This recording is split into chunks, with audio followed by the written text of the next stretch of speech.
Elle se déplace du côté court au côté jardin pour couvrir tous les angles de la nouvelle. Pour savoir et comprendre, Sophie Durocher. Eh bien, c'est l'entrevue dont tout le monde parle en ce moment. Ben oui, beaucoup. Bonjour, Olivier Primo. Ça va bien? Olivier, on te connaît évidemment comme homme d'affaires, Beach Day Everyday, Beach Club, etc., etc., etc.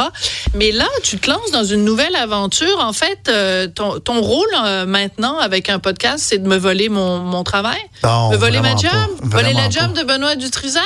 Ah! Puis Dumont, puis Maréchal, puis toute la gang. Benoît, il rit souvent de moi. Il me traite du douchebag. Fait que lui, peut-être, il volait sa job un peu, ça me dérangerait pas. Non, c'est une joke. Ben, veux-tu, on peut partir une chicane? Parce que moi, je suis bonne là-dedans. Zéro. J'aimerais ça venir me jaser avec. J'aurais du fun, je suis sûr. Parce que lui, il te traite de douchebag. Toi, tu le traiterais de quoi, Benoît Absolument Dutrisac? rien. Moi, j'adore l'écouter. Moi, j'aime son opinion. Bon, ben parfait. Peux-tu le répéter en ondes? T'adores écouter le 99,5 FM. Moi, j'adore écouter les médias à Montréal. Fait que, en partant, c'est un plus, encore qu'on dit. Bon, alors, la raison pour laquelle je fais une blague en disant que tu vas nous voler notre emploi, c'est qu'en fait, tu joues le rôle de l'animateur, de l'intervieweur. Donc, tu as interviewé Pierre Poilievre. Ce qui est un peu choquant pour les gens qui font le même métier que moi, c'est que on n'arrête pas de demander des entrevues avec Pierre Poilievre. Poilievre nous fait des FU, des doigts d'honneur virtuels, mais il s'en va s'asseoir avec toi. C'est un peu choquant pour nous. En fait, oui. Je pense que le virage médiatique est choquant pour tout le monde. Là. Puis je le vois, là, je suis arrivé, je t'ai dit, le fameux studio, moi, je le vois sur les réseaux sociaux. Maintenant, on le regarde aussi. Ouais. Fait que je pense que c'est un petit peu le changement. Bon, il y a aussi le fait que je me suis prononcé au début de la campagne que j'allais voter conservateur, après avoir voté 2 fois pour nos amis les libéraux. Nos amis, excusez. Puis, c'est ça, il y a eu comme un raz-de-marée de commentaires quand je m'étais prononcé là-dessus, positifs et négatifs, bien sûr. Puis je me suis dit, à la place de s'ostiner en commentaire puis tout ça, je disais, pourquoi je lance pas l'invitation? Je n'utilise pas mes plateformes qui sont énormes, puis je leur demande pas de venir s'asseoir avec moi. Puis le premier qui nous a approchés, c'est l'équipe de Médiatique. Donc, tu as lancé 5 invitations à 5 chefs de parti. Exact. Mais je veux juste te rappeler quand même, parce que moi, j'aime ça, faire l'avocat du diable. Vas-y. Ton Facebook, le 27 mars, je me retire du débat partisan, mais pas de la conversation démocratique. Après réflexion, j'ai décidé de ne plus commenter l'élection fédérale canadienne. Qu'est-ce qui s'est passé entre le 27 mars puis aujourd'hui? Plus bas dans ma publication, je dis que je vais inviter les... Ah oui, c'est ça, hein? Les gros titres. Mais c'est ça. Fait, en fait, je voulais plus commenter côté partisan. Je voulais plus dire ça n'a pas de bon sens. Parce que là, j'étais... Tu sais, c'est surtout quand tu tombes sur X puis toutes ces plateformes-là, c'est rendu, là, tu pars dans ton silo puis ça sert à rien. Là, Mais est-ce que tu avais peur de perdre des clients pour tes différentes entreprises? Non, je pense pas parce que, tu sais, je me prononce surtout sur l'économie. Puis... c'est drôle parce que quand le gouvernement est élu, mettons la CAQ, fait que quand je chiale sur l'économie de la CAQ, tout le monde a tellement raison. Mais là, je chialais, les élections s'en viennent, puis là, je prenais parti sur un côté parce que, bon, les libéraux, dans les 9 dernières années, l'inflation, le coût des maisons, le nanana. Puis là, j'étais comme, hey. Ils nous ont mis dans le trou, pas rien qu'à peu près. Là. Exactement. Puis je le dis ouvertement. Et ils font pas tout de mal, là. Je veux dire, il y a plein de choses positives, sauf que moi, je suis un entrepreneur, j'aime parler d'argent et d'économie, et j'ai commencé à me prononcer là-dessus. Mais là, les pro-libéraux, puis c'est correct. Et on est dans un pays démocratique. Tout le monde doit aller voter et ont le droit de voter. Mais là, c'était des insultes puis tout ça. Je me suis dit... Hey, dis-moi pas qu'il y a des pro-libéraux qui t'ont traité de douchebag, mon pauvre Olivier. Non. Ça serait pas drôle. Écoute, on va écouter donc, tu t'es assis avec le chef du Parti conservateur, du Parti conservateur, Pierre Poilievre. On en écoute un petit extrait, en tout cas, de la bande-annonce. Qu'est-ce qui vous a emmené en politique? Monsieur Poilievre. Le chef du Parti conservateur. Une blessure. Il y a eu une grande récession au Canada à cause des politiques de Pierre Elliott Trudeau. Il a dépensé sans arrêt. Il a imprimé énormément d'argent. Mes parents étaient des enseignants, donc ils n'ont pas perdu leur emploi. Mais ma mère, on a tout perdu. La souffrance réelle dans notre vie, ça venait de ça. Les dépenses hors de contrôle. Un gouvernement qui taxe, qui bloque. La raison pour laquelle le gros bon sens n'existe pas, c'est parce que le politique... Alors, le gros bon sens, ça, c'est la grosse affaire de Pierre Poilievre. J'avoue que Pierre Poilievre, tu sais, on se rappelle tous de la fameuse entrevue il avait donné.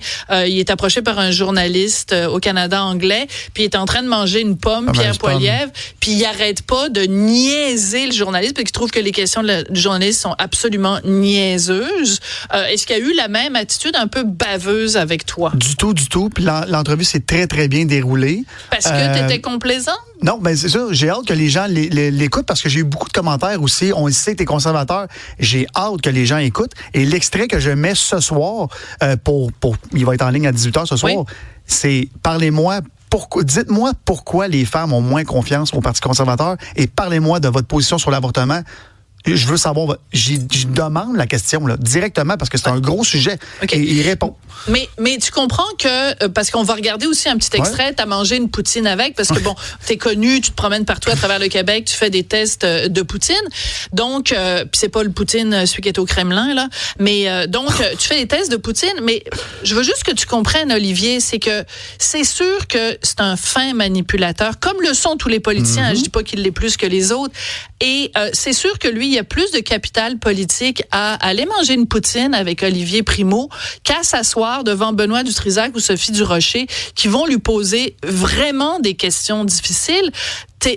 En mangeant une poutine avec Pierre Poilievre, tu joues le jeu de Pierre Poilievre. Mais je l'offre à tout le monde de venir manger une poutine avec moi. J'ai offert à tout le monde. J'ai déjà 2 chefs. Déjà j'en reçois un lundi qui est complètement l'autre côté à gauche. Et j'attends la réponse d'un autre chef. On est en discussion avec lui. Mais tu réponds pas à ma question. C'est quoi ta question exactement? Parce que la question, c'est pas que tu as envoyé l'invitation aux 5, mais c'est que en montrant des images de toi, de Pierre Poilievre qui est en train de manger de la poutine, tu rentres dans le jeu des politiciens qui veulent pas aller voir les vrais journalistes pour leur poser des vraies questions. Tu as 100% raison là-dessus. Merci. Mais en même temps, je t'ostine pas là-dessus, mais en même temps, j'offre une plateforme qui est peut-être différente pour eux autres. Et nous, l'équipe de Poilievre, qu'est-ce qu'ils nous ont dit tout de suite? C'est, oui, on veut parler aux plus jeunes, tout ça, mais on veut on veut avoir 1 heure. On veut aller développer nos sujets. On veut pas se faire garrocher ça en 10-12 minutes, puis on n'a pas le temps de développer. Tu sais, le Québec, on le sait, on n'est pas une province conservatrice, mais pas du tout, là. Entre 10 et 15 sièges à toutes les élections. Fait que je pense qu'ils ont fait le jeu, ils se sont dit, pourquoi pas, qu'est-ce qu'on a à perdre? Puis en ce moment, il y a 2 partis qui ont absolument rien à perdre non plus au Québec, de venir me jaser. Fait que j'ai bien hâte de voir s'ils vont me dire oui, parce que je vais manger une poutine avec eux autres aussi. Et t'as parfaitement raison que j'enlève je m'en dire la job aux vrais journalistes parce que je me prends pas pour un journaliste du tout dans mes questions. Tu sais, je parle d'économie, ce que je connais aussi, mais je lui pose des vraies questions quand même que les gens veulent savoir. Puis si je reçois les autres chefs, mais c'est ça qu'on fait nous les journalistes aussi. Je sais. Mais vous mangez pas de poutine avec eux autres, d'après moi, c'est pour ça. Alors si c'est ça que ça on essaie de manger des pommes, mais ça marche pas par contre. Non, mais c'est parce qu'il y a une notion de guidounage, Olivier. C'est ça qui me tombe ses nerfs. Je vais te le dire très sérieusement. Il y a une notion de guidounage. Nous, les journalistes, quand on fait une entrevue avec un politicien, on a un droit de réserve. Moi, il y a plein de politiciens que je connais dans la vie de tous les jours. Si je fais une entrevue avec eux, je vais commencer par les vous voyez. Je vais pas commencer à leur parler de leur vie personnelle. On met un mur de Chine entre nous et les politiciens. Toi, tu t'en vas manger une poutine avec eux. Tu joues leur jeu. Tu me dis que tu leur poses des questions difficiles. Peut-être, mais c'est mou, tu comprends? J'essaie de faire en fait, oui. Je te le donne à 100%, puis j'aime que tu me challenges là-dessus. J'espère. Mais c'est ça mon métier, c'est pour ça.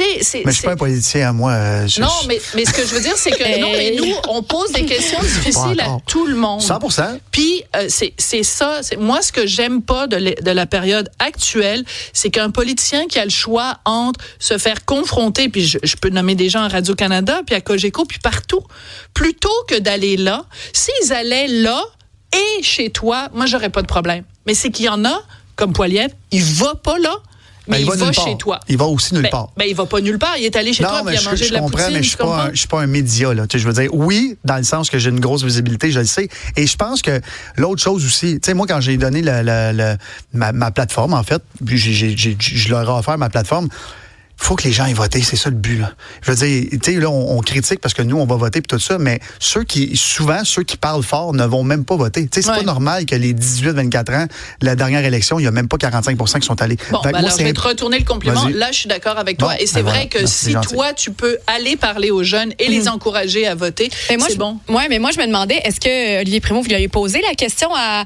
Pierre Poilievre, pourquoi choisir d'aller faire la campagne autrement dans d'autres médias? Avez-vous eu cette discussion avec lui? Non, du tout. Puis c'était, tu sais, c'est ça, je voulais pas rentrer dans le pourquoi tu viens me voir puis tu vas pas voir les autres? C'est pas ça. Je le sais. Non, c'est sûr, tu veux pas. Ça prend des gens comme moi qui posent la question. Son équipe me l'ont dit. Ouais, on vient pour c'est un point central de sa campagne. Il fait campagne comme ça. 100%. Donc, tu joues le jeu de Pierre Poilievre. En même temps, du côté de Carney, qui nous ont laissé sur Reid, viendront jamais dans un truc comme nous autres. Tu sais, eux, ils font juste les médias traditionnels. Mais tu sais pourquoi il vient pas, Carney? C'est parce qu'il est incapable de te parler en français. Oui. Tu vas lui dire, voulez-vous manger de la poutine? Il pense qu'il va penser que tu parles de Vladimir. Sa campagne, c'est de ne pas faire de campagne. Là, ouais. Là je l'écoutais tantôt. On est dans le milieu de la campagne. Là, c'est le brouillard. Oui, il donne en avance, mais le débat s'en vient. Ça va changer. Là, vous le savez, là, tout le monde le sait. Là, je veux dire, c'est long, là, 3 semaines encore en politique. Alors, à tel point que je suis fâchée, je sais même pas si je vais faire jouer l'extrait de toi qui mange la poutine avec, parce que j'ai l'impression que si je monte ça... On aurait dû en manger ensemble. Non, parce que là, tu aurais guidouné. Je veux pas que tu guidounes avec moi. Je veux pas que tu guidounes avec les politiciens. Mais en même temps, je veux pas que les politiciens guidounent avec toi. Non, mais ce que j'allais dire, c'est qu'en même temps, tu sais, comme tu dis, Olivier Primo, il y a Marc Carney fait une non-campagne. Il vient pas, il prend pas d'entrevue. Là, d'un autre côté, on voit Poilievre qui fait ça. On voit que le Parti libéral remonte en fou, particulièrement au Québec.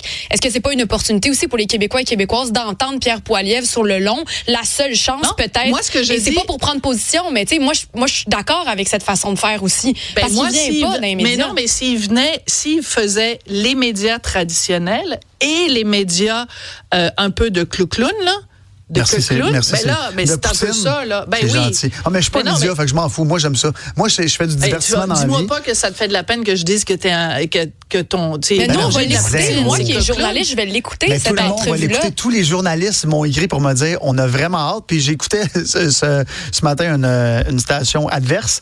Mais non, il n'y a pas adverse, c'est des compétiteurs. Il a même pas nommé celle-ci. Exactement. Qui disait, moi, Primo...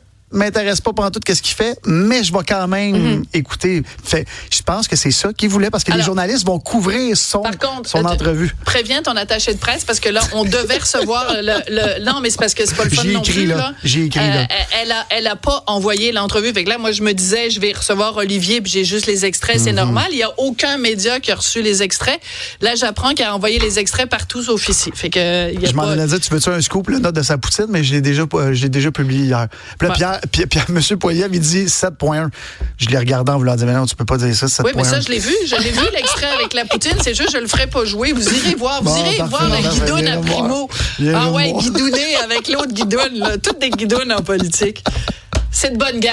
C'est de bonne guerre. Regarde, on va se serrer la main. T'imagines quand je vais être politicien, je vais venir. Moi, je vais venir ça s'approche. Ça va me faire plaisir. Un jour, je sais pas quand, mais ça va me faire plaisir de venir m'ostiner avec toi. Elle va venir à ton podcast. D'abord, Poilievre, tu l'appelles Pierre. Fait que Monsieur Poilievre. En plus, c'est vrai, c'est drôle parce que dans le. Non seulement, là, j'ai une mini primeur. Fait que j'ai tout documenté ça et je le sors vendredi. Je vais te l'envoyer avant tout le monde. Tu vas pouvoir le regarder. Et je parle à M. Poilievre hors podcast. Et je lui dis, il dit, non, appelle-moi Pierre, j'ai bien de la misère. Le décorum, moi, c'est M. Poilievre. Et ça, c'est ce que tu appelles une primeur. Et boy, primo-primeur. Non, ben, c'est quand même. Ouf, pas fort. Alors, hey, je t'aime quand même. Moi aussi. Merci de l'invitation. Au revoir, Olivier. Merci.